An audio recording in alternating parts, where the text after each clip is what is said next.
Pakicheck na lang ako kung pumasok na. Okay na, pumasok na. Sa susunod, sabihan mo yung boyfriend mo, ha? Huwag dito maglalasing. Rodriguez, ayos ka lang? Mukhang malalim iniisip mo, ah. Iniisip ko lang yung kagabi, sir. Kagabi? Hindi, kasi sir, may ano ka eh. May utang ka sa akin eh, 5,000. 5,000? Oo, sir, yung mga nasira dun sa convenience store. Bihira naman. Hindi ka man lang tumawad. 5,000 talaga? Oo, 5,000. Kala ko pa naman kung ano na ginawa mo sa akin, eh. Uy, sir, hindi ako ganun ah.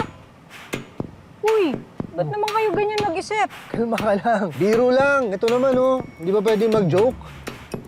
Tara na nga. Rodriguez.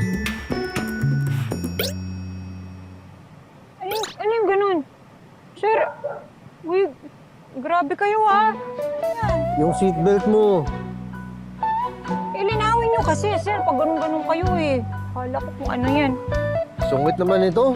Tara na nga.